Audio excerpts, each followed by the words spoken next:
welcome to this week's Character Unlock, where once again we've come in with absolutely no plan as to what we're going to talk about. We have no topic, we have no nothing. We're just going to spend a bit of time chatting nonsense because it seemed to go so well last time around. As always, I'm hosting, I'm Andrew Brooker, and joining me is my good buddy John. You alright, mate? Alright, mate. Fucking knackered from all this VR stuff. Killed my eyes. Yeah, you went and got one that's a standing thing as well, so you're actually doing exercise while you're doing it. Whereas me, my VR, I sit on my ass the entire time. I know what I'm doing. Yep. But yeah, so you got to play with some VR, so we're definitely going to talk about that a little bit later on. But right now it's the news. Of which there is none. Apart from... Like, none. Nothing's happening. Okay, there's a couple of things happening. So I'll tell you what, we'll touch on really quick. So by the time this episode comes out on Friday, day after tomorrow? Yeah. I don't know what day of the week it is. It's Wednesday, mate. It's Wednesday.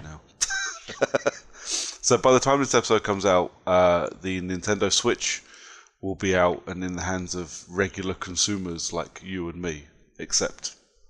Not you and me. Except not you and me.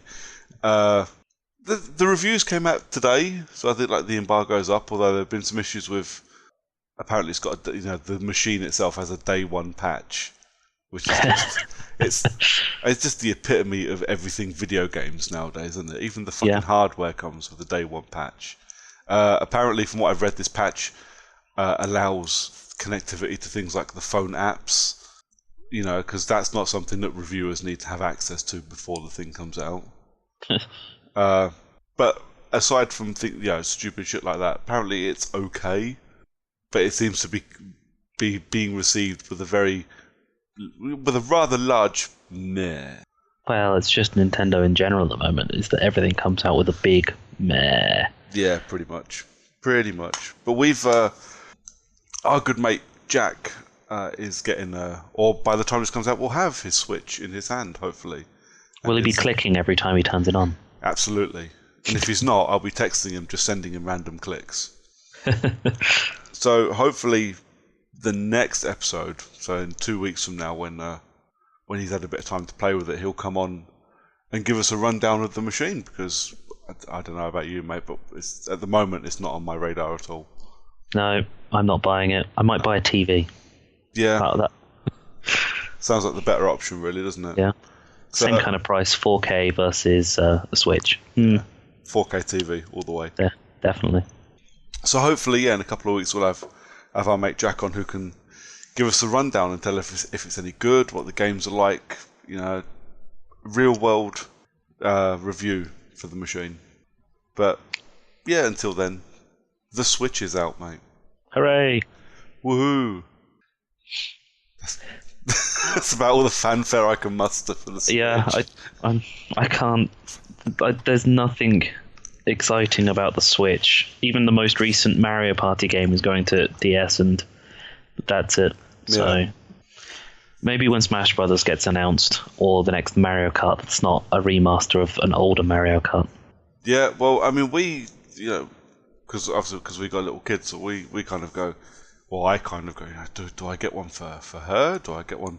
Because, lots of kids' games, it's Nintendo. And I am sorry, Nintendo fans, but for me, that's pretty much all Nintendo consoles are good for, is kiddies' games. Nintendo is for babies, apparently. Yeah, apparently so. But so why isn't Nikita just playing like Gears of War or something?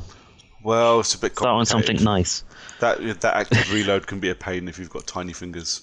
I suppose.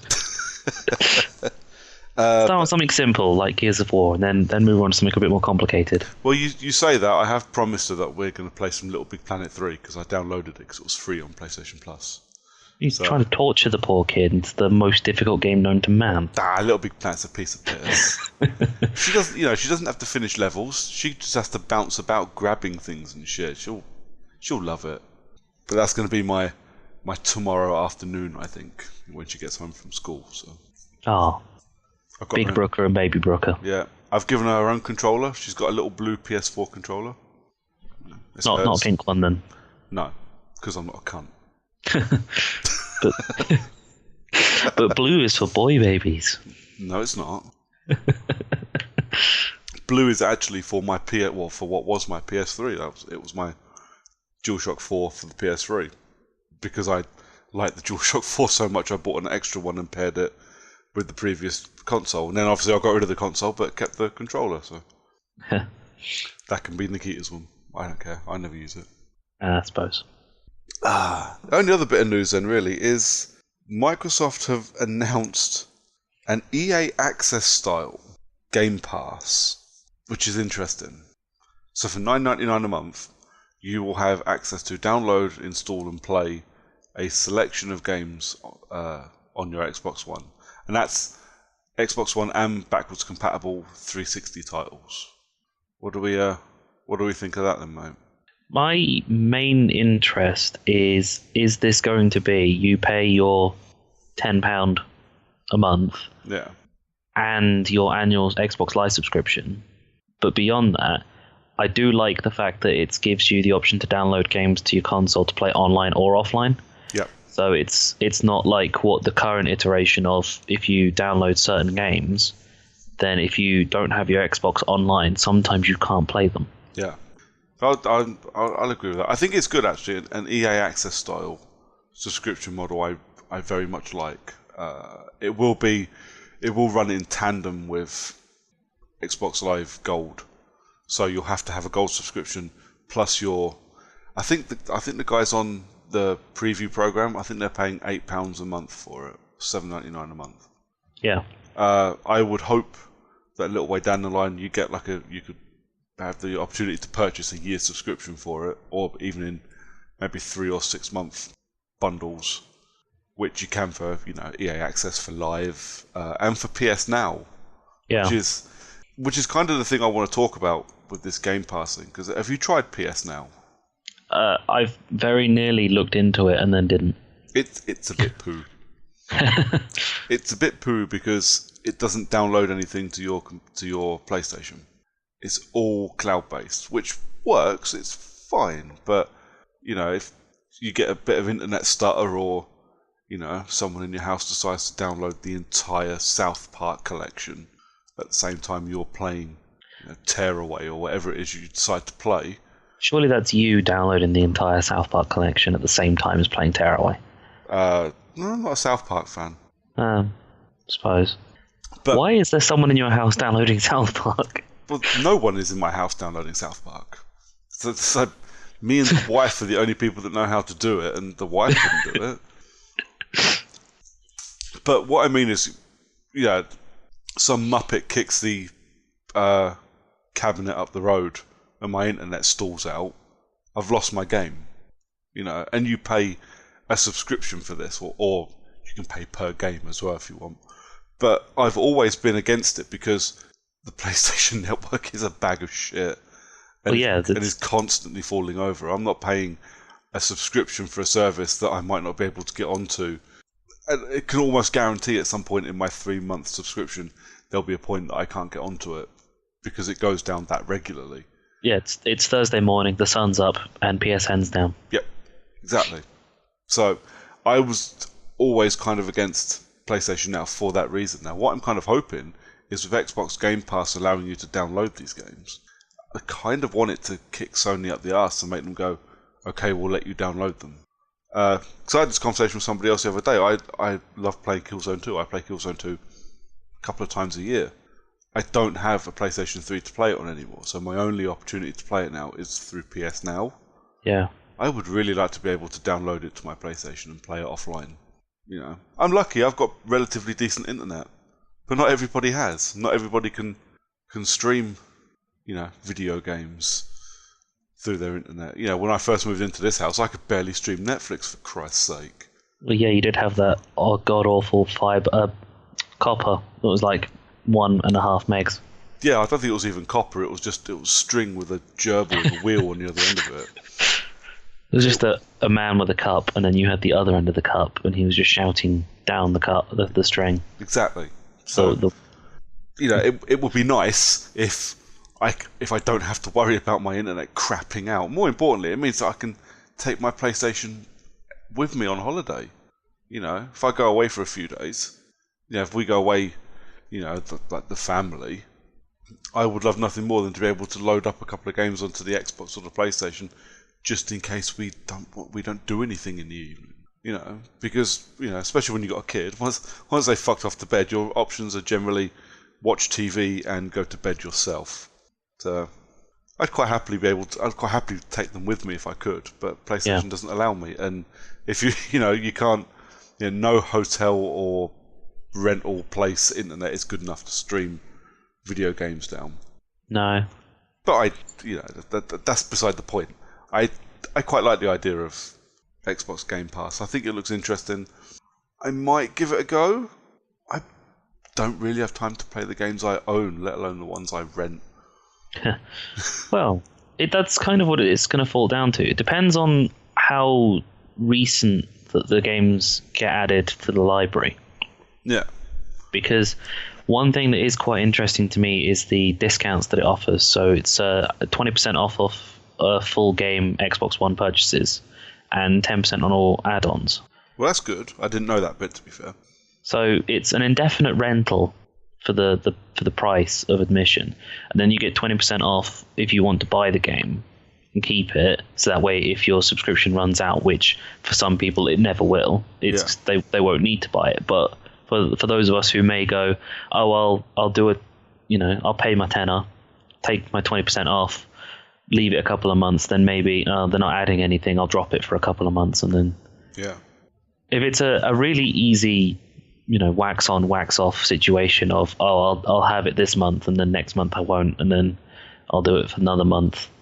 So, for instance, I don't know, if I'm in the middle of playing a random FIFA session and my mates go, oh, we want to play a game I don't purposefully own, like Halo, and it's like, fine, I'll jump on that, stick a tenner on, and then download it there and then. I've got relatively decent internet. It wouldn't take me very long to download Halo. No. Yeah, I mean, in that respect, I think it works well. At the moment, obviously, it's in alpha stage, if you like. They're still testing it, and the games on it are limited. Mad Max, Lego Batman, Mega Man Legacy Collection, Terraria, Gears of War Ultimate Edition, Fable 3, Tekken Tag 2. Giving away Gears of War Ultimate Edition again. I know. I can't... The amount of times I own the Gears of War games now it's beyond a joke. It's just... I've never had a game thrown at me so many times for free. Payday 2, which is completely broken on console. Is it? I never got around to playing it. You can't play it on console. Okay. You physically can't. If you download and play it, what will happen is it will crash. Wow. And they've just never repaired it. They've never repaired it, and beyond that, this has actually come from the guys developing it. Their response to when people questioned it was, if it doesn't work on this platform, play it on a different one. Wow. Yeah. They literally just replied with, it doesn't work on this, then just play it on the platform that it works on. Bloody hell. Yeah, so I shan't be bothering with Payday 2 then. Yeah. So if I want to play a game, then I'll play it on the platform that it works on. Yeah. That's not a response to give someone who's just paid you a load of money to play something. No. Fucking hell. Also, Saints Row re-elected. That's I mean, that's going good. on to it. The more people that play Saints Row, I think, the better.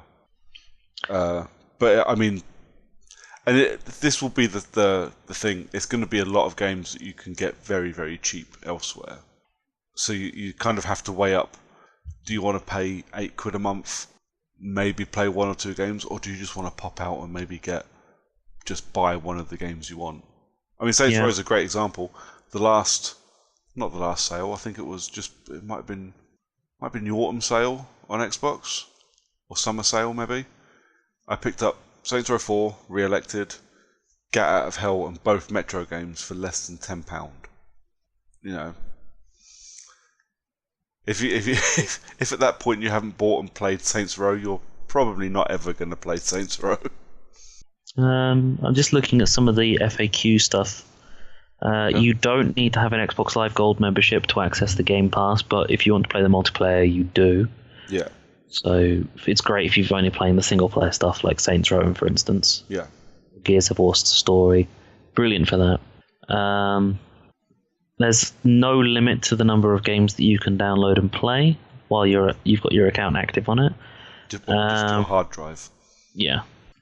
Games Pass catalog will update with new games being added every month. Yeah, so this is the thing. So it's, a year down the line, it might actually be a service worth spending some money on. A bit like EA Access is now. Yeah. EA Access, when it first came out, was okay. The back catalogue was all right. Now, actually, it's a service worth spending some money on. Oh, yeah. Looking through the current list of Vault games, because they don't get pulled out of the Vault, no. It's the list of games in the Vault is enough to tide me over for a really long time. There are games in the Vault I haven't even got around to starting it. There's actually at least one game that's now in the Vault that I still haven't played the 10-hour free trial I got when it was launched. Wow. Mirror's Edge is that one. Yeah, I still haven't played Mirror's Edge.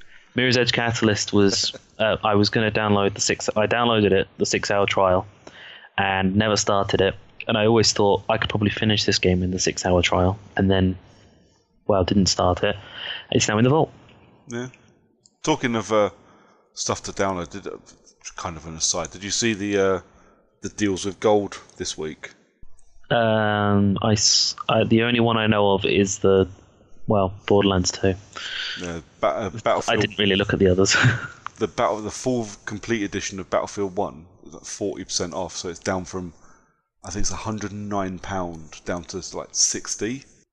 Wow. And I was tempted because I really want to play Battlefield 1 and I really want to spend some time playing Battlefield 1 multiplayer.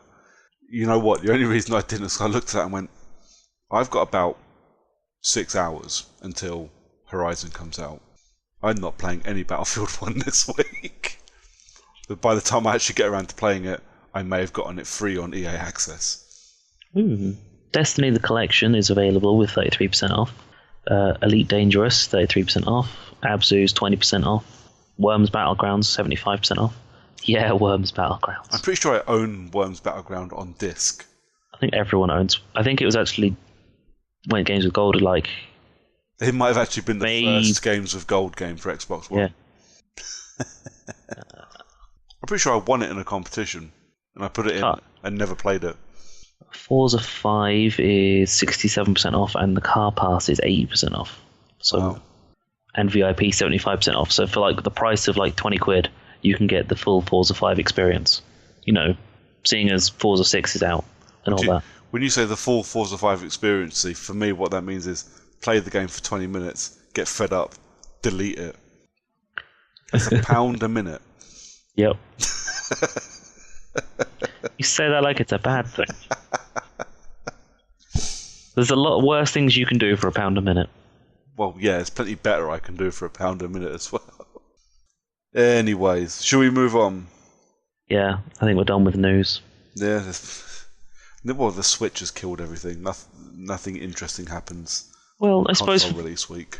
For the people who are interested, the fifth thing, Andromeda Initiative video has gone up. So that's 5 out of the 6 that you need to get the special Pathfinder helmet. For those people who are interested in getting that. Cool.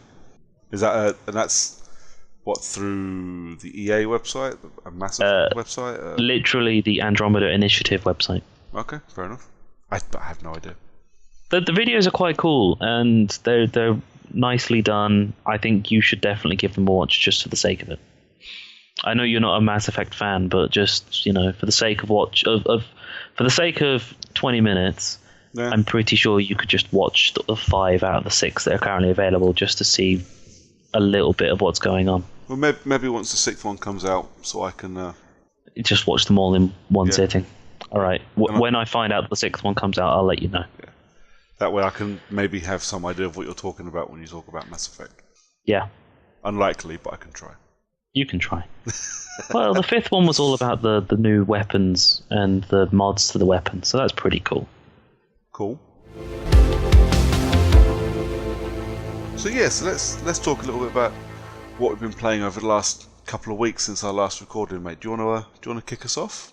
Yep. I'll start with the obvious, and I'll say that I've played a lot more Mass Effect 3. Wow, I did not see that coming. Yeah. I know it's an absolute surprise. What made you take such a left field decision? The fact that FIFA was a bit shit the last couple of weeks, I decided to play Mass Effect instead. Fair enough. How far have you finished your Mass Effect 3 playthrough then, or are you still going? I'm still going. I'm just about the time of. I've just collected Tali and Legion for Mass Effect 3. Okay.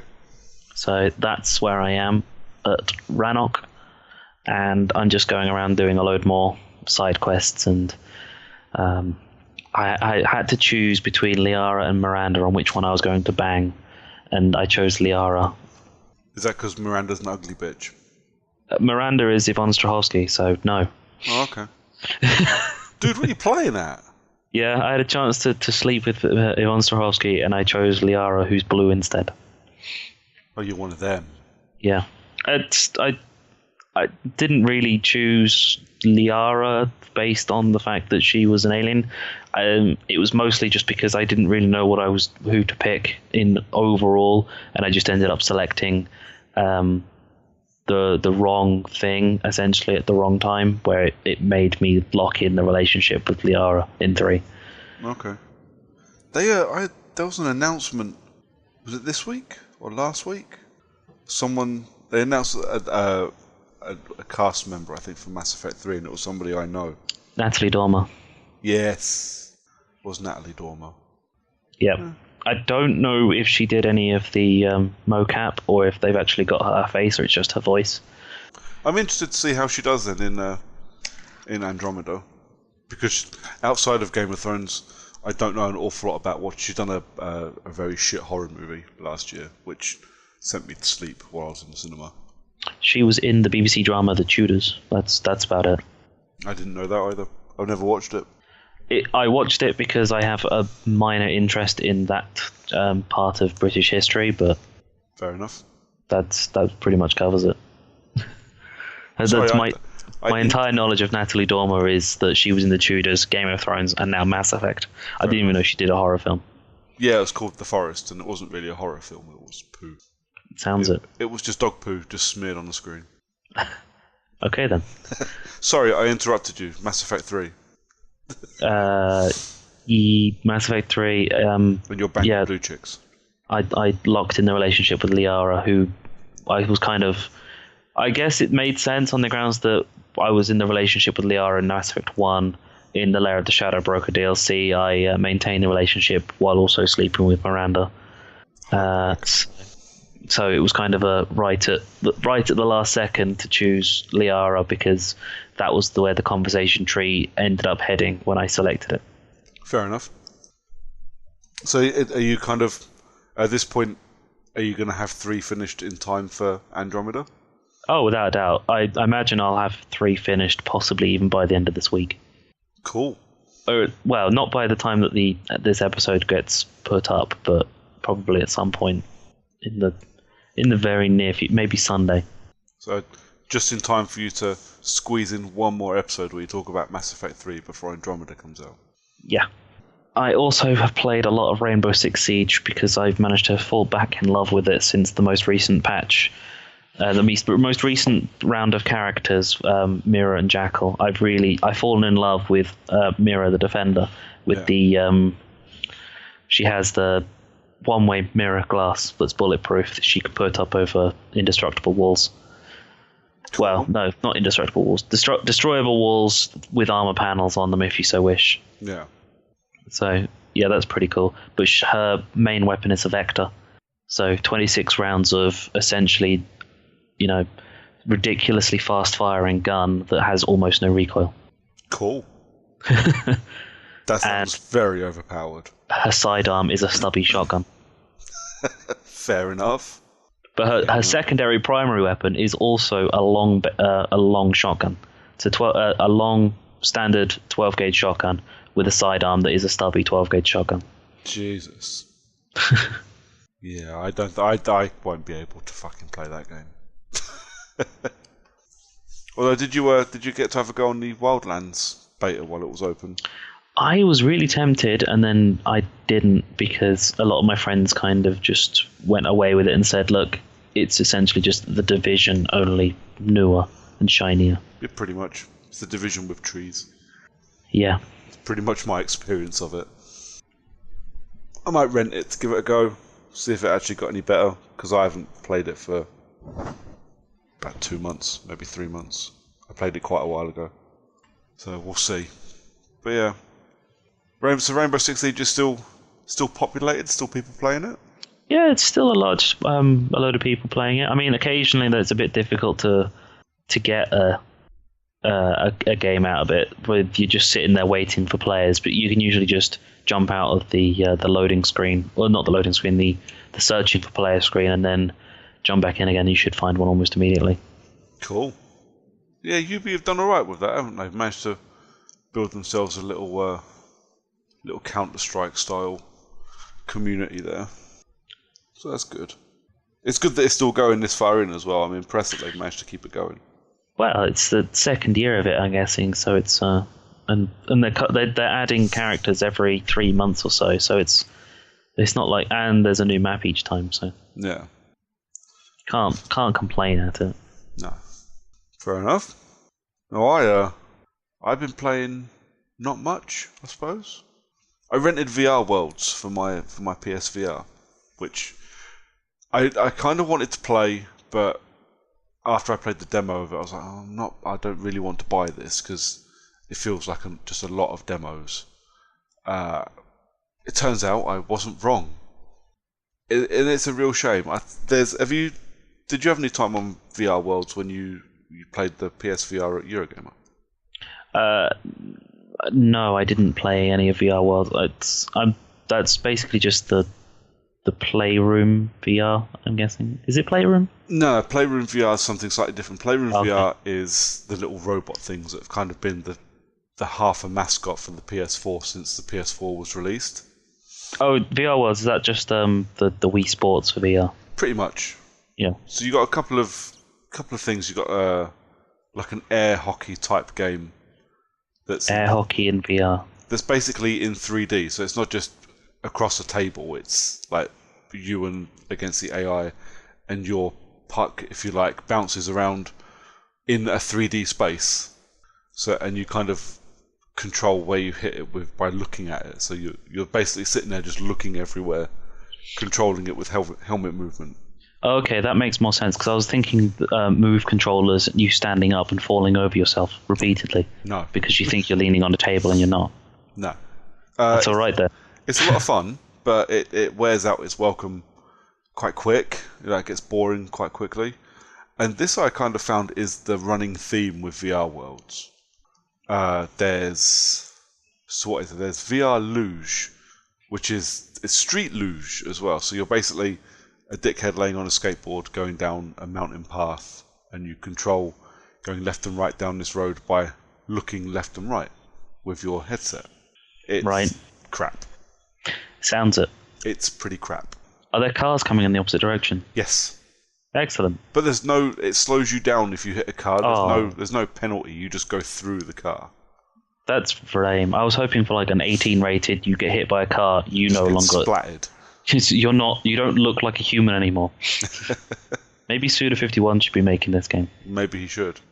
There's the Shark Tank, or the deep sea diving thing that's been quite heavily publicised as part of PSVR, which is you just sit in a cage and you're lowered into the ocean.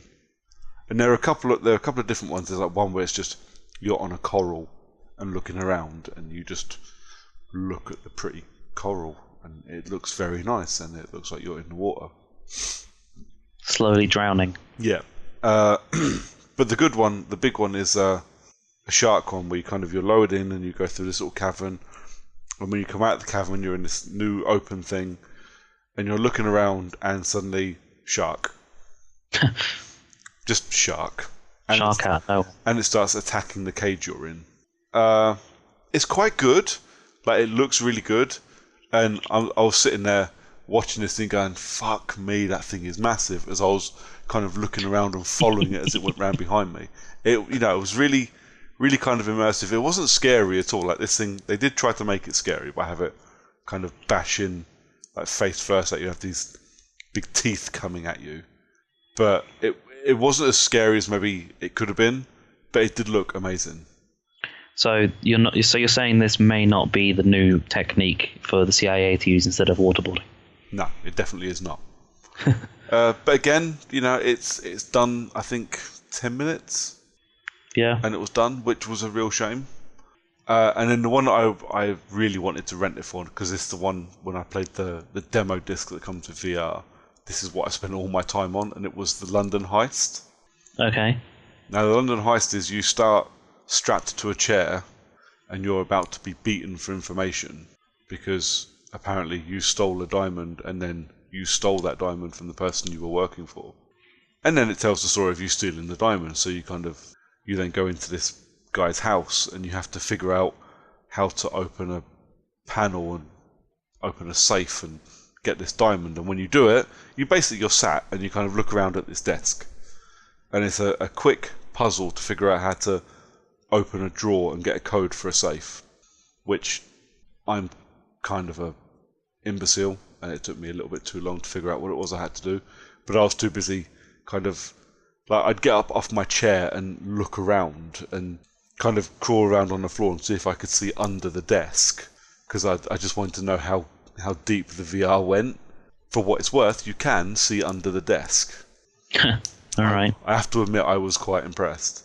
But like, I'm kind of looking around at things, and you can pick things up and look at them and look at them like top and bottom and all the way around. And I was like, I kind of want to look around here. And I almost fell off my chair looking round the desk I was sitting at, which was really cool, apart from the bit I would have cracked my head open. And then you steal this diamond, and then people come at you, and you have to start shooting. And it's the shooting gallery thing that I was talking about in the previous episode, but you're not in a gallery, you're in a room, and people are shooting back at you. And it's very good. Like I said previously, like the one-to-one movement between your move controller and the pistol on screen is perfect. So you actually feel like you're this guy shooting people, and it looks and feels really cool.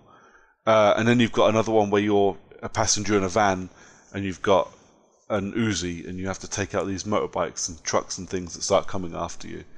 And the same rules apply.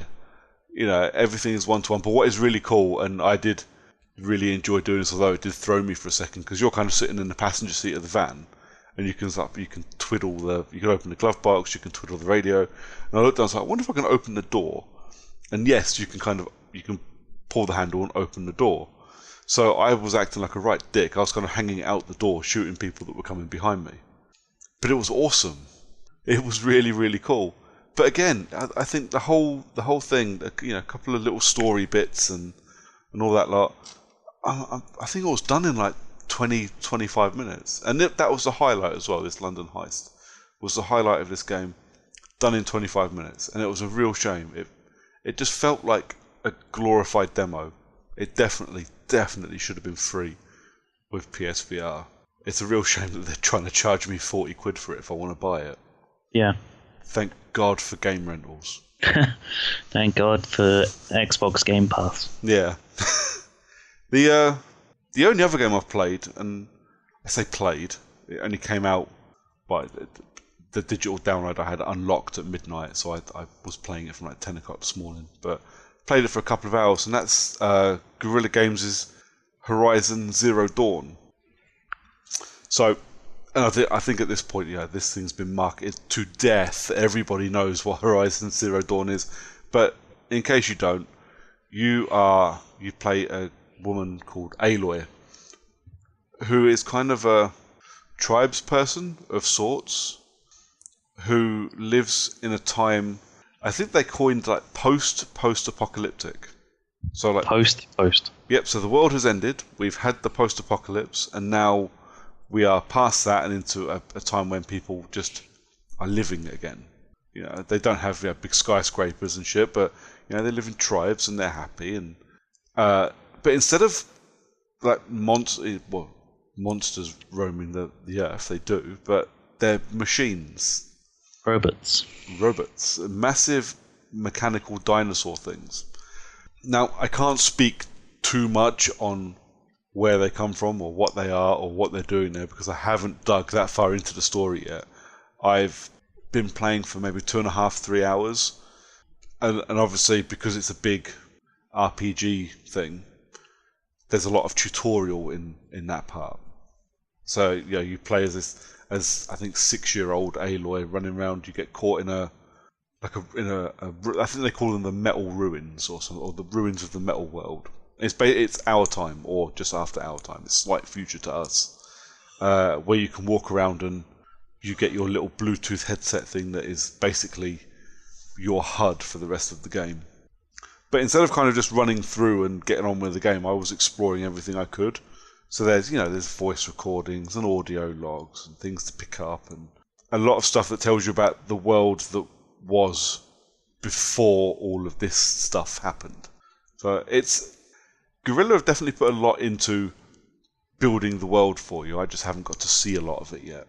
But I've killed a few robo dinosaur things. I've just been introduced to one called the Sawtooth, which is basically a giant saber-toothed tiger robot. Awesome. It looks amazing. But you're basically like a technologically advanced caveman.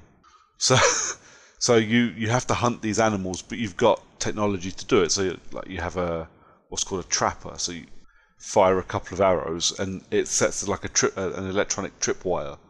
So anything that goes across it is shocked and immobilized for a bit, so you can get in and start firing at weak points. I'm kind of hoping like next episode I'll be able to say I finished it and this is what the game is about. I doubt it, but I'm going to try. But for what But for what I've played so far, like I say, 2.5 to 3 hours. From what I've played so far, it's very good. It looks gorgeous. Aloy, the character you play as, she's beautifully animated. She looks really, really cool. The whole, the greenery and everything looks great, which I expect because anyone that's played like Killzone Shadowfall, you don't necessarily have to like the game. I know a lot of people didn't, but like the outside areas in that game where you're climbing around in trees and shit, the entire environment looks beautiful, and that's what this game looks like. It's amazing, and the animals that you're fighting all look great. The models are excellent, and they look big and scary, and they react interestingly as well. Like, so you kill one of them, and like if you're anywhere near a herd, the herd will run off. So they actually act like real animals, which I have to admit impressed me quite a bit. So, but yeah, I haven't played enough really to give a proper judgment on. But I will say from what I played, it's very, very good. And I've said it a million times, I'm a massive fan of Guerrilla games, so I was always going to give this one a chance. But it is excellent so far. So an excellent game for you to just love forever, or at least until you get bored of it. If you can actually get around to playing it again. Yeah, it does feel kind of derivative. So obviously it's taking the best bits from other RPGs. So there's nothing much original about it. But it is all the best bits. So, I'm already been given side quests I don't mind doing. I've got fetch quests I don't mind doing. I haven't had a chance to get bored of it yet, but, Have you ridden a giant Robo T-Rex yet? Not yet. I do plan on doing so, though. Maybe tomorrow. And then I'll play the game. Yeah. But yeah, that's my what I've been playing. It was basically dicking around on VR some more, and a little bit of Horizon. I still haven't put Resident Evil back on for the VR yet. It scares me too much, but I will. Fucking woman. Hey, you fucking come around here and put it on, mate. See how far you get exactly. I probably won't get as far as I've managed to get actually playing the game without VR. But that's I think that's all of my games, mate. But you got to spend some time with some more kit this week. Do you want to tell us about that? Okay, so for the last about a week, I'd say, since it is for exactly a week. I got it on Wednesday last week. I got hold of an HTC Vive, which it's another piece of VR kit, but it's the one that is powered by Steam. So it's a pretty chunky laptop that's required to use it with an external graphics card plugged into the VR headset. It's got a set of headphones for it, 2 Vive controllers, and 2 lighthouses essentially in 2 different corners of the room. Yeah, for room scaling. Yeah, basically so that it can scale the whole room. You need approximately 2.5 meters by 1.5 meters worth of space in order to play. My living room is just about 2.5 meters by 2.3 meters, so I've got just enough to use it. Fair enough. In my own living room. But so what I've done so far is I've played a couple of the games that are available. My favourite of the ones that I've played so far is Space Pirate Trainer, which is available currently on Steam. Okay. For £10.99. Wow. Yeah. It's a lot of fun in VR. What you do, it's a shooting gallery where you have a gun, obviously, and you can have two guns, rather, if you so choose. Or you can, even better, you can have a gun and a shield, or a gun and a magnetic sword, or two shields, if you so choose. Okay. And bear with me on this one; it's not as complicated as it sounds. With the shield and magnetic sword form together to be a sort of, that's your option, is that you either have the shield or you have magnetic sword on one thing, and the gun has various different power-ups. So it's standard magnum, rapid fire, hard laser, grenade launcher, charge beam. I think that's it off the top of my head. Okay. And using the controller, you flick through and choose which one you want. Right. So from that, and then it's essentially, because it's a shooting gallery, there's loads of little drones come up in wave after wave, and you need to A, kill them all, and B, not get shot twice or 3 times, depending on which difficulty you've got it on. Okay. So if you take 3 shots or 2 shots, then it's game over, and you save your score and you move on. But with them shooting at you all over the thing, the little drones are, bouncing around all over the place, and it's really quite difficult to do. But because the VR itself, you can hold the controller quite close to you with the shield, and if you have the shield really close to you, it covers pretty much your entire body. You don't need to worry too much about it, and with that you can deflect the rounds back at the thing. But the shield itself also has a repulsor, so if the robots get too close to you, you can then just pull the trigger on the shield and it launches them away from you. Okay. The sword, which is the other side of the shield, which is if you choose the other option through the weapon wheel for the sword, it does the opposite, and you can actually select one that's far away and then bring them towards you with the tether, and then with that you can then swing them around and smash them on the floor. Fair enough. Which is actually pretty cool. I only discovered that one today after playing it for the last couple of... I started playing with buttons while using it, trying to work out why these things are what they are. But that's the one that I probably had the most fun with playing, and considering it's essentially a small mini game. Yeah. I've managed to play it for a good couple of hours, considering it's maybe at most about 5 minutes worth of fun per go. Fair enough. This is kind of an issue I found with a lot of these VR games, is it's very in short spurts, and I know a lot of it is so you don't make yourself ill playing hours and hours and hours of VR, but at the same time I'd like slightly longer experiences for some of my games. Yeah, I've had the head tracking stop when playing with it at one point, and I felt so ill because the head tracking just completely failed and stopped, and I would turn my head and it wouldn't turn properly. It would tilt, but it wouldn't turn. Oh, wow. So I was standing there and turning around, and all it would do was just tilting the head, what my view was, and it made me nauseous. Bloody hell. So, but the next game that I'm going to talk about on it is the Lab, which is the Valve lab of mini games inside, with featuring the voice cast of everyone's favourite gaming series, Portal. I was just going to ask, is this the one that's set in the Half-Life universe? Yeah. Yeah. You're in an Aperture Science lab, I think. Okay. And it's a series of mini games, one of which is catapult, and with that you get little orbs that you fire into a giant warehouse to try and smash the place up as much as possible before you get fired from Aperture Science. But in great Valve ways, the little orbs that you're launching around have personalities when you fire them. So they're talking to you, begging you to not launch them across the room into an explosion. Excellent. But there's also another one of the mini games is Robo Repair, where you have to repair one of the Portal 2 co-op companions. Okay. It's the round one, the blue one. I can't remember what his name is. Something. I don't know. It's been ages since I played Portal 2. I couldn't tell you their names. Yeah, but you have to repair him to start with, and then Gladys turns up. Fair enough. Does she give you a load of shit? She does give you a load of shit. I do like Gladys's writing. She's always excellent.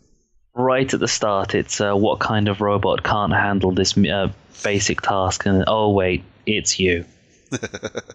Excellent. Moving on from that, I also played a game called Quiver, or Queer VR. Queer VR? Yeah. Okay. So it's supposed to be say Quiver, standard archery term, but it's Queer VR because they took the E out of Quiver to make it. Wow. Yeah. It's and with this one, did they come up with that? Yeah, it's your generic archery game on VR. It's a surprising amount of fun. It's difficult. Say, generic doesn't sound like it would be bad. Not for a VR archery game. That sounds like it should be a lot of fun. Generic VR archery game is a lot of fun. It's remembering to pull out another arrow from your quiver is the problem. But there's such an amazing amount of customization that's available to you. So there's arrows with electricity powered into them, acid.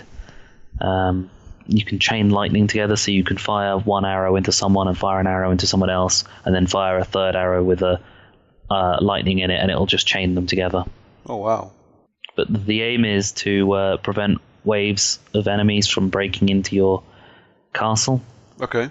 So what you do is you start off at the very base entry point, kill a load of enemies, move up to the next one, it closes a gate, and then you just kill a load more enemies, and you can move on to another one, and then the big boss will come, and you need to try and stop them all from getting in. It's really, really fucking difficult to do. Just like VR archery horde mode. Yeah. Cool. It's really difficult. The enemies can sometimes be flying. They carry bombs. And like I said, there's a large amount of customization. But it's the most difficult thing is trying to remember to pull an arrow out of your quiver. Because you put your hand back and you bring it forward, and there's no arrow in your arm because you forgot to pull the trigger to then grab hold of it while it was behind you, and then to pull it back and fire. Excellent. Yeah, I remember a similar mechanic. Obviously, it's very different, but with the original Move when it first came out on the PS3, and I think it was the Sports Friends, I think it was called, which is basically Wii Sports. But it had an archery thing, but if you had two Move controllers, or one Move controller and one whatever the other one was called, I forgot what it was. But you would use your Move controller, but you'd have to put your hand behind your back and then pull out an arrow from your quiver. And like the London Heist thing on PSVR is very similar. When you're shooting, you have to pick up a magazine and reload your pistol or machine gun or whatever when you run out. And if you don't, literally you can't fire anything. It just clicks at you until you go, oh yeah, I need to reload. And you do everything in that game, like you pick up by holding the trigger and then you put it in by letting go. It's really cool. Yeah. Move next, Job Simulator. If you ever played the Job Simulator games, or you know anything about them, they are pretty fucking hilarious. So it's I played 2 of the 4 that were available to me at the time. I played the chef simulation and the mechanic one. Okay. The chef one is you're working in a kitchen, obviously, and you need to cook meals for people as according to the orders. Yeah. But because it's a full simulation, so it's robots telling you things and saying, look, this is what you need to do. These are this is how the world was back in the day. And one of them came in saying, so, we need a pizza. Make a pizza. It's a slice of bread, some tomato juice, and cheese in a microwave. Makes pizza. So you put that order out, and then a couple of minutes later, it comes back saying that that was great. However, little Timmy is allergic to bread, dairy, and heat. So he's allergic to tomatoes and cheese and heat. So the solution was to put applesauce on a slice of bread, and that was his pizza. Yeah. Fucking hell. So moving on to the mechanic side of it, which I played, which was fucking brilliant, was cars would come in and they would say that one of them came in with a coupon saying he had a free a sleazy special, but he didn't know what it was, and the base, you essentially had the ability to do whatever you wanted. You pulled his headlights out, poured some headlight fluid to change the colours of it. Okay. Took all of the pistons out of his this car engine and replaced his oil with I think I used hot sauce that was available to me. Okay. Fair enough. Just so that he would come back later. There was another one which was, there was a bandit that came in saying that he was an upstanding citizen who hadn't just come and robbed a bank or something stupid like that. And he just needed his car respraying. Fair enough. Yep. I haven't had a chance at Job Simulator yet. I saw a demo for it on my VR demo disc. I've not played it yet. And you absolutely need to play Job Simulator. I'm pretty sure I saw Surgeon Simulator VR on the PlayStation Store as well, which I was kind of tempted at, but having played Surgeon Simulator normally, I think that might make me a little bit queasy playing that. I played it. It's so fucking awful. It's possibly one of the worst VR games I've ever played. Didn't make me feel queasy, didn't make me feel nauseous. It's just so unresponsive when you're trying to do things. Considering how easy every other game is in VR, I was trying to do the heart transplant, and it's just trying to get your arms and essentially you inside to pull the parts out to then replace. It's next to impossible to sort it out. Oh, fair enough. I won't bother then. Yep. So, one of the other things I played with was Google Earth VR. Okay. I didn't even realise that was a thing. Google Earth VR is phenomenal. It's pretty much just Google Street View, but because it's in VR, it's like you're walking around. So it's like going outside? Yes. You can go around and you can see all of these lovely areas that you've never been to see if you want to go there on holiday, almost. Or you can work your way... It's like using Google Maps to find your way around somewhere. All I ever do on Google Maps is look at my front door. But you can use Google Maps or Google Earth VR to then look at your front door in VR. You mean I can spend thousands of pounds on computer and VR equipment to walk around my street? Yeah. I used it to walk around Paris earlier. Nice. So I was walking along the River Seine, and that pretty much was it. Did it look good? It looks... When you go up into close detail, it doesn't look particularly great, but that's just the generic, this is Google Street View, that it's a load of pictures. Yeah. So at distance, it's all right. If you put yourself out so that you're essentially a giant walking along the land, then it's a lot more fun. But when you go in close and walking around, it doesn't look as nice. But that's something that can kind of be fixed over time, I'm guessing. But to look over, I don't know, for instance, Manhattan Island, and just walking along like a giant through Manhattan would be kind of cool, I think. Yeah, absolutely. Cool. I look forward to that improving a lot when the Google car goes around next time, recording everything in 8K. Yeah. So, two other things I tried. Okay. Tilt Brush, which is another Google app, which is a 3D space painting. It's exactly how it sounds. It's you're in an environment of you can select, and you've got a brush in one hand and a palette in another. But if you turn the palette around, you've got different stroke techniques, different ways of different paints. So you can change so it uses fire or stars, snowflakes, lights, rainbow effect, and just paint around and draw pictures in 3D. Okay. So it's exactly how it sounds. It's a fair amount of fun. Cool. I quite enjoyed. I'm not an artistic person, but I quite enjoyed drawing in the sky. See, that's just I do it and just do nothing but giant dicks. Just drawing dicks in space. Yep. Dicks in space. That's all you need. Just a selection of bus stop willies, because that's all I can draw. So, and the last game I played was Trials on Tatooine. Okay. It's exactly what you think it is. It's just the Star Wars VR game where you are on Tatooine starting off your Jedi training. It's a demo experience where the first thing you do is repair the Millennium Falcon. Okay. And then you pick up your lightsaber and defend from attack from a couple of stormtroopers shooting at you using your lightsaber to defend yourself. It's exactly what you think it is. It lasts all of about 10 minutes, but for that 10 minutes you are swinging a lightsaber in VR. So is it good? It's good. It's fun.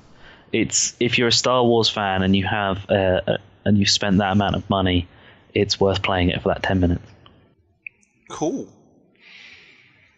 One honorable mention, Disney VR, which is a VR experience of the Disney worlds. Nice. So, but not just that, but there's also like VR videos of. I think I tried the Star Wars one that I can definitely remember and recall, and it's just basically spending time on Jakku with BB-8 rolling around you while you're on Jakku. What more could you want? Awesome. I just see stuff like that. I quite like stuff that just you don't have to do or play anything. Just kind of sit and enjoy the environment you're sat in. Yeah. The games in that are great. Like with the PSVR, the games are excellent and you have a lot of fun. But stuff like the underwater thing, or even like in menus, you just kind of sit there looking around at stuff.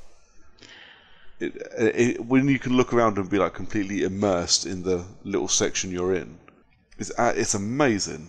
And it's the bit that blows me away about modern VR that I didn't expect. Like when I played Eve Valkyrie, and you sit in your little space fighter, and you can look around. You can look behind you, and there's the rest of your ship is behind you. You look down, and there's your body and your hands. You're like, whoa! I love stuff like that. I think it's great.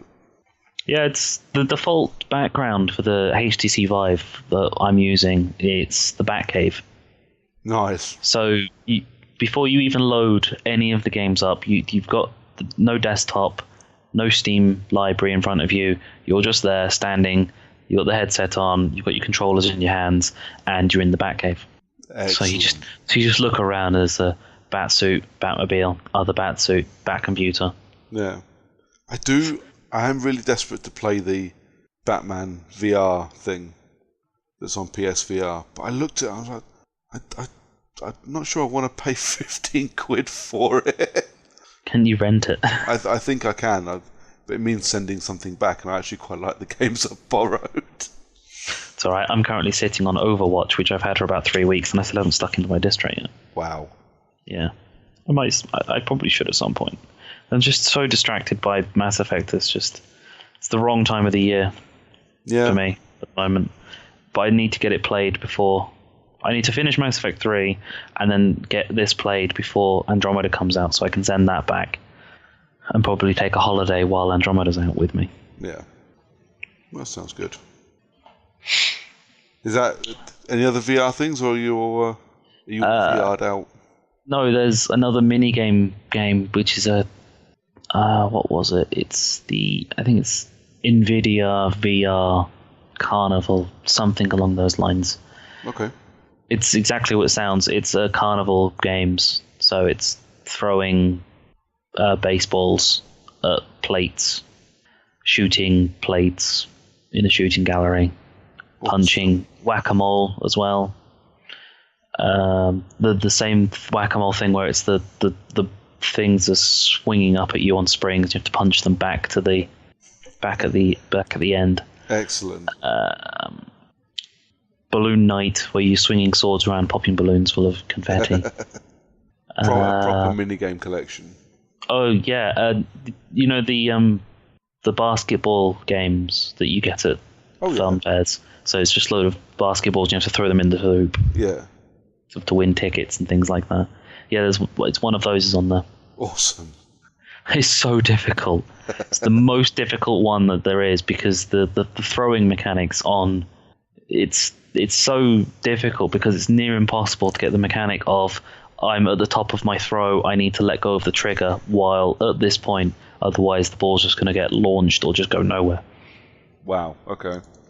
You must have had this issue with any of your PSVR stuff with your Move controllers. I'm assuming that there's some stuff where it's like, oh, I have to remember to let go of the trigger while mid-throw, otherwise it's not going to throw it, or it's going to throw it in the wrong direction.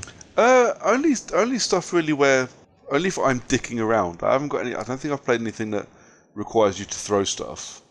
But like when I'm playing things like Tumble, for example, when you pick up blocks, like the first thing I did was see what happened if I flung the Move controller and let go of the trigger. See if I could literally throw this thing across the arena. But obviously, if you then forget to let go of the trigger, you're just pretending you're just holding. You're just swinging a block, swinging a block around like a madman. I don't think I've come across anything that I have to remember to let go of the trigger or to hold the trigger to do things. I found everything that I've played anyway with the Move controllers. It's very quickly become second nature to I want to pick something up, trigger. I want to let something go, let go of the trigger. Yeah. A couple of times, like with the London Heist, because what happens is when you start, say, a shooting gallery, is you're stationary, and in front of you is a table with a gun, and you have to pick the gun up. But what I find on occasion is because you have to hold the trigger to pick the gun up, but obviously that trigger is then your trigger. Yeah. And I forget that I don't have to hold on to the trigger to keep holding the gun. And then you end up not being able to fire the gun because you're holding the trigger down already. Yeah. Or the gun's currently firing. Yes, or if I pick up a machine gun, I load it and it's just spraying away just because I'm a dick. Basically the exact reason why I would never be able to be a proper criminal.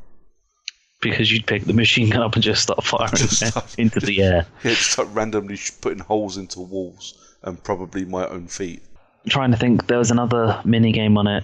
Oh, you know the clowns, you have to spray water into their mouths to blow up balloons. Oh yeah. Yeah, it's one of those, except the water pistols shoot paint. Nice. But yeah, that doesn't really make much of a difference to the actual game itself, but for the sake of 15 minutes, going through that and then passing the Vive on to someone else to do it, to see if they can beat your scores. It's pretty cool. Nice. So what's the technology like? Like the headset, is it comfortable? The headset's comfortable. It requires it's a bit fiddly to get it onto your head, and then you have to use the Velcro straps to make it tight around your head. You don't really notice that you're tethered. That's the thing. Yeah. So you could be wandering around your little space, and if you've made your space a bit too big, because I think it tries to have a maximum of 5 meters. Yeah. Because I think that's as far as the tether goes. But because the tether's to the back, so you need to make sure that the Vive is, despite the fact that everything's in front of you, because the tether's to your back. Yeah. it makes it a bit more difficult when you're walking around because the cable is always going to be trailing past you in one direction or the other. Yeah. So there's always the possibility of you falling over yourself. Yeah. But once you get used to it, it's second nature to remember to step up a bit when you walk to one side. Yeah, I kind of get that with the PSVR as well, even though you don't move around much with it, because the cable goes into like not directly into the back, but kind of like the back left, so just kind of behind my left ear. Yeah. But the PlayStation, as I look at it on my TV unit, is to the right, so the cable actually trails from right to left and then goes behind me. So if you do any like messing around with looking around and shit, I find myself being pulled out going, oh shit, I need to remember that cable's there. I want to not yank it and maybe yank the HDMI splitter out of my cabinet. It's a weird one because you need to think half on the fact that you should be facing the opposite way to your TV. Yeah. Because everything comes out behind you. So, for instance, it's the back left of the VR to the right side of your TV. Yeah. Well, if you were facing the opposite way, that cable wouldn't bother you at all. No. And I suppose there's the advantage you're wearing the VR headset, you don't need to look at the TV. No. So yeah, you could just put a chair down, or turn your sofa around or something. Yeah. Buy yourself a lounger, like your friends. I've got quite a comfy desk chair that I have cannibalized specifically for VR. I've just taken the back off of it, so it's like a little spiddy stool thing. Cool. And it sits perfectly in the middle of my room, and it's excellent for spinning around and looking around at shit. It's really, really good. And it also means that if you decide you want to get up a little bit and kind of look over at something, when you sit back down, you're not going to sit on the arm of the chair because it just spanned like 12 degrees to the left, and now you've got chair arm up your ass. Yeah, that's not what you want in life. So actually, it works perfectly, considering it's literally just it's a relatively decent desk chair that just doesn't have a back or arms on it anymore. Actually, it's perfect for PlayStation VR. There's a definite, while I'm moving around, while wearing it, you kind of forget that you're in a room and there's stuff to walk into. So how many times do you knock your shin on your coffee table? 0, because when you do the initial room setup, it gives you invisible barriers. Okay. So as you're walking around, the barriers very quickly show up when you get near them. Oh, nice. So it's like, you're within 4 inches of this barrier, please stop walking in this direction. That's pretty clever. It also tries to make the room that you're in. So if you're playing a game where it requires a little bit of moving around, so in Job Simulator, you're in a mechanics workshop, it kind of makes the room or the kitchen for the chef section to be roughly the area that you're in, so that you don't need to walk much further than... Well, you don't need to walk past what it is that you've got space-wise for. So if I need to go from the fridge to the microwave, it's about 2 steps, which...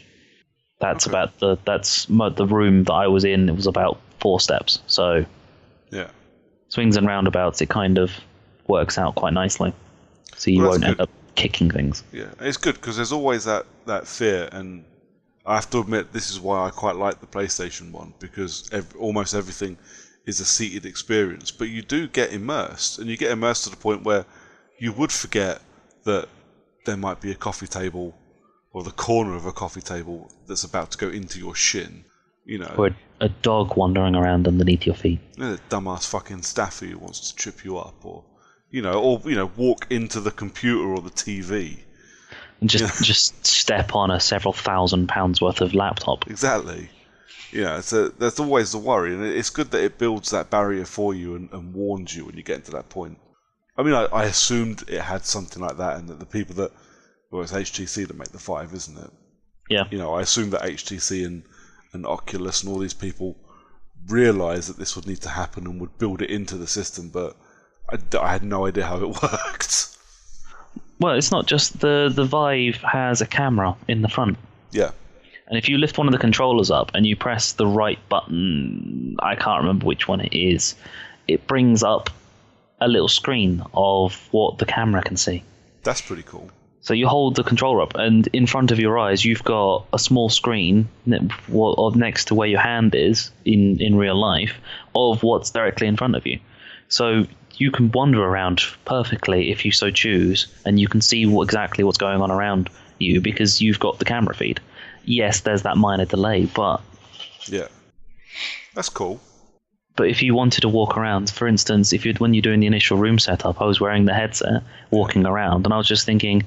How am I going to do this? Pulled my hand up, and I could see perfectly because I was wearing the camera was showing me what I was looking at. I just made sure to take extra care when wandering around. Yeah. So I knew where I was going. Excellent. Yeah, next on the list then is maybe fitting a Vive into my house somehow. Yeah, your wife really will divorce you. Oh, she will. After jamming the headset up my ass corner first. Yep, and she'd still make you somehow pay for all of it. Yep. Oh well. Maybe one day. Maybe. Wow, are we all done then? Is that... I can't think of anything else that needs to be mentioned. Cool. So it's just a quick recommendation then before we go. Have you got something to recommend our listeners for, to keep them busy for a couple of weeks while they wait with bated breath for our next episode? So while they're waiting for either A, the next episode, or B, Mass Effect Andromeda to come out, you can give Borderlands 2 a go because that's just gone backwards compatible and with games with gold. So it's the Xbox 360 version, not the Handsome Collection version, which is available also on Xbox One. So you can play the original, which I think means that it's possible if you can still clear the old Xbox 360 cache out, you can do the infinite leveling glitch, which is there's a character who spawns and gives out a stupid amount of XP because he's a boss, and then you're not supposed to kill him, so it fails the mission. You can then restart the mission, go back to it, kill him again, fail the mission, get the XP, go back, restart the mission. Yeah. Okay, cool. So I might have to give that a go. I saw it was going on Games for Gold and kind of fancied it. I haven't played it. I think I played it for about an hour and a half on the Vita, and that was it. If I still had all my game saves, I'd fucking love to play about Borderlands 2, but they were supposed to transfer into the Handsome Collection's Borderlands 2, but they haven't, so I'm assuming I didn't cloud save properly or something stupid like that. And who knows, actually, I might just need to load up Borderlands 2 and then click a button on it or something stupid to say, do you want to transfer this game save? Wow. Because that's what it was like with Castle Crashers. It was you had to load up the game save on the 360 to go, I want to transfer this, and then it will transfer it to the cloud for you to then use the Castle Crashers remaster on Xbox One. But you couldn't do it on Xbox One's backwards compatible because for some reason the cloud save wasn't right. I don't know why. But I don't have a 360, so I can't do that. No. Oh well. So yeah, Borderlands 2. Borderlands 2. Free right now. Cool. My recommendation this week will be probably Madden 17, which has just gone on to EA Access, which I have downloaded and not played yet. As much as I threatened to play it over the weekend, I just never got around to it. But yeah. Well, when you want to play it, ping me a text message. I think I've probably got it downloaded as well, and I will give you a match. Cool. Yeah, I'm definitely up for that. I haven't played you at Madden since probably 15. No, it's been a while. So yeah, it's I don't even think. Yeah, I have played my 10-hour trial. Yeah, because I played it after the playoffs. I was playing my 10-hour trial because I hated the results, so I played it to get the results I wanted. But yeah, Madden 17 on. Obviously, if you've got EA Access, if you haven't, you have to pay for it. But Madden 17, it went on Friday, so it's there in the vault now for any and all to download and play. Woo! Yeah, and that's us done, I think, mate. So we're back in a couple of weeks, hopefully with our mate Jack on to chat. To talk all things Switch. Yeah. Then I will try to remember to pay attention when he talks about stuff about the Switch and not completely ignore everything that comes out. No, it'll be fine. It'll be great. We've we've been threatening to have him on for ages, so it'd be good to finally get him onto the podcast. And will be good, like I say, to have somebody to talk about the Switch who owns one, because I probably never will. But until then, mate, until our next episode, where can people find you? People can find me on Twitter as the John_CU and on Xbox Live as LongDongSilver. Cool. And you can find me on Twitter. I'm at Brooker411, and regularly writing and podcasting with Failed Critics. And if you don't want to find either of us in any of those places, you can find Character Unlock both on Twitter and at Facebook at Character Unlock. And Instagram. And Instagram at Character Unlock, which I always forget about. That's because you've got nothing to do with it. It's all me. I don't do it. I don't do Instagram. Instagram is it's this website filled with people that can't take straight photos. Yeah, if you look at our feed, most of the pictures seem to be at some stupid angle because that's just the way that Instagram makes it happen. Pretty sure the last one was like at almost 90 degrees in the wrong direction. Yes, I'm pretty sure it was. Which just drives me up the wall. If I've got to tilt my head to look at a photo, I want nothing to do with it. But yes, you can find us at Character Unlock on Instagram as well. I don't know, do we have like a Tumblr page that I don't know about? A Viva page? That we do. We also have a MySpace. We have a MySpace. Is it just like you singing? Yes, that's exactly what it is. We should probably sort ourselves out of Twitch at some point. Yeah, at some point we need to do a Twitch account. At some point we need to... Can you connect multiple Twitch accounts to the same... multiple gamer tags to the same Twitch? Oh god, it's not even going to be Twitch anymore. It's going to be Beam on Xbox, isn't it? Yep. Fucking... I need to sort that out at some point. That's a problem for future John. Yeah. You get on that, future John, and we'll see you later on. Right, let's bugger off, because now we've said our goodbyes several times, and now we're just nattering. So, yeah, say goodnight, John. Good night, John.